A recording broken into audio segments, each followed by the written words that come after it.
রাজধানীর মহাখালী থেকে ঈদে বাড়ি ফেরা মানুষের খবর জানাচ্ছেন সহকর্মী আমিনুল ইসলাম। কোরবানির ঈদে যারা নিজ বাড়িতে গিয়ে সবার সাথে ঈদের আনন্দ ভাগাভাগি করতে চান তারা ইতিমধ্যেই তাদের যাত্রা শুরু করেছেন।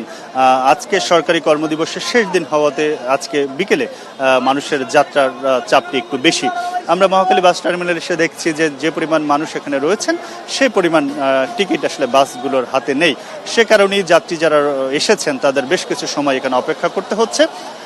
আমরা যারা এই যাত্রাপথে মহাখালী বাস টার্মিনাল থেকে যেসব রুটে বাস চলাচল করে সেখানে যারা যাত্রী রয়েছে কয়েকটি রুটের মানুষের বেশি ভিড় রয়েছে এবং বিশেষ করে কয়েকটি পরিবহনের দিকে মানুষের বেশি চাহিদা রয়েছে। যারা অপেক্ষা করছেন তারা বলছেন যে ইতিমধ্যেই এখান থেকে 12টি বাসের টিকিট দেওয়া হয়েছে এই রুটের, তবে এর পরে এখন আর টিকিট দেওয়া হচ্ছে না। এই বাসগুলো চলে যাওয়ার পর বাকিদের টিকিট দেওয়া হবে। সে কারণে এখানে যারা এসেছেন তাদের বেশ কিছু সময় ধরে অপেক্ষা করতে হচ্ছে।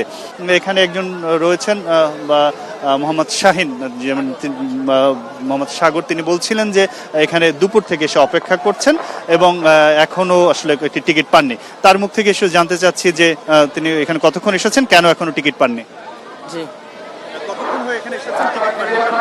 2:30 আসছি, আসার পরে সিরিয়ালে ছিল আমার ওয়াইফ, ওই মাথাতে ওইখান থেকে এখন ওইখানে সিরিয়াল নিয়ে গেছে।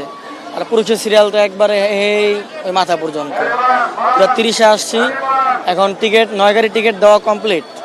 ওইগুলা টিকিট দিব, গাড়ি যাইবো, তারপর মানুষ কমবে, এরপরে টিকিট আবার দেওয়া শুরু করবে। এর আগে টিকিট দিব না। এই ভোগান্তিটা আসলে মানুষের ঈদ যাত্রায় হয়ে থাকে, সব সময় হয়ে থাকে, হয়তো কিছুটা বেশি এবং কম। সেই মানুষদের আসলে এই ভোগান্তি নিয়েই তারা আপনজনের কাছে ছুটেন এবং আপনজনের কাছে তারা সেই যাত্রা পথে রওনা হন। তাদের আসলে সেই কষ্ট পুরোপুরি লাঘব করা আসলে সম্ভব নয়, তারপরও আমাদের পক্ষ থেকে তাদের আসলে পাশে থাকার একটু চেষ্টা। গিয়ারের পক্ষ থেকে আমরা যারা এই কষ্ট নিয়ে ঘরে ফিরছেন তাদের হাতে তুলে দিতে চাই একটি গিফট হ্যাম্পার। এটি আপনার যাত্রাপথে অনেকক্ষণ অপেক্ষার সঙ্গী হওয়ার জন্য গিয়ারের পক্ষ থেকে এই গিফট হ্যাম্পার।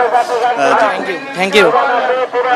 তো এই ছিল আমার কাছে মহাখালী বাস টার্মিনাল থেকে গড়মুখ মানুষের যে যাত্রা এবং সেই যাত্রায় যে কিছুটা ভোগান্তি এবং বাড়ি ফেরার যে স্বস্তি, সেই খবর।